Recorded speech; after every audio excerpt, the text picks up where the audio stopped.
வணக்கம் மக்களே, சற்றுமுன் கிடைத்த தகவல் ஒன்றை பார்க்க போகிறோம். திமுகவுடன் கூட்டணியா? ஓபிஎஸ் சொன்ன நச்சுன்னு பதில். ஸ்டாலின் உடனான இரண்டாவது சந்திப்பால் பரபரப்பு. திடீர் தகவல். இந்த ஒரு தகவலை பற்றி தான் நாம் பார்க்க போகிறோம். தகவலை பார்ப்பதற்கு முன்னதாக நீங்கள் நம்மளுடைய சேனலுக்கு புதிய பார்வையாளர்களாக இருந்தீர்கள் என்றால் மறக்காமல் நம்மளுடைய சேனலை சப்ஸ்கிரைப் செய்து வைத்துக் கொள்ளுங்கள் மக்களே. தேசிய ஜனநாயக கூட்டணியில் இருந்து விலகிய நிலையில் தற்பொழுது முதலமைச்சர் மு.க.ஸ்டாலின் வீட்டிற்கு பன்னீர்செல்வம் வருகை தந்திருப்பது தமிழக அரசியல் களத்தில் பரபரப்பை உண்டாக்கியுள்ளது. அதிமுக உரிமை மீட்பு குழு ஒருங்கிணைப்பாளரால் பன்னீர்செல்வம் கடந்த 2024 மக்களவைத் தேர்தலில் பாஜக தலைமையிலான தேசிய ஜனநாயக கூட்டணியில் தேனியில் தொகுதியில் போட்டியிட்டு தோல்வியடைந்தார்.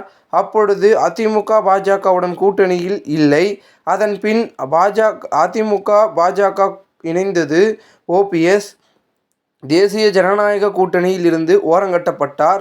தொடர்ந்து அமித்ஷா மற்றும் பிரதமர் மோடி ஆகியோர் தமிழகம் வந்தபோதும் கூட இவரை தனியாக சந்திக்கவில்லை.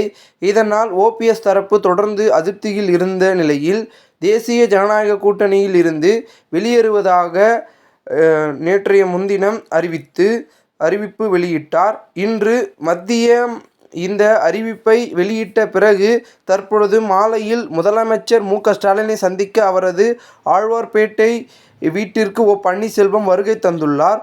குறிப்பாக அவர் காரில் வருகை தந்ததும் துணை முதல்வர் ஸ்டாலின், உதயநிதி ஸ்டாலின் வாசலுக்கே வந்து பூங்கொத்து கொடுத்து வரவேற்றார்.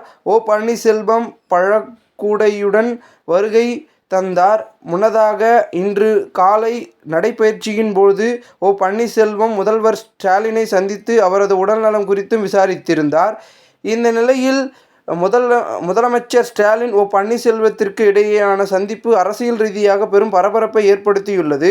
சுமார் 40 நிமிடங்கள் சந்திப்புக்கு பிறகு பன்னீர்செல்வம் செய்தியாளர்களை சந்தித்த நிலையில் முதலமைச்சர் ஸ்டாலினின் உடல்நிலை குறித்து விசாரிக்கவே வந்தேன்.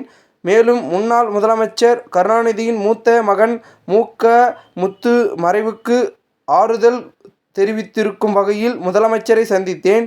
முதலமைச்சர் ஸ்டாலின் உடனான சந்திப்பில் நான் அரசியல் பேசவில்லை என்றார். தொடர்ந்து திமுக உடன் கூட்டணி வைத்துக் கொள்வீர்களா என்ற கேள்விக்கு அரசியல் நிரந்தர எதிரியும் இல்லை, நிரந்தர நண்பரும் இல்லை என்றார். அது மட்டுமின்றி நடிகர் விஜயின் தாவேகாவுடன் கூட்டணியா என்ற கேள்விக்கு தானும் அவரிடம் பேசவில்லை, அவரும் தன்னிடம் பேசவில்லை என்றார். இந்த ஒரு தகவல் தற்போது அரசியல் வட்டாரங்கள் பேசும் பொருளாக இருக்கிறது. இந்த ஒரு தகவலை குறித்த பொதுமக்கள் உங்களுடைய கருத்துக்களை கூறுங்கள். இதுபோன்று நீங்கள் அரசியல் சார்ந்த நிகழ்வுகளாம் தினசரி தெரிந்து கொள்ள நம்மளுடைய சேனலை சப்ஸ்கிரைப் செய்து வைத்துக் கொள்ளுங்கள். நன்றி, வணக்கம்.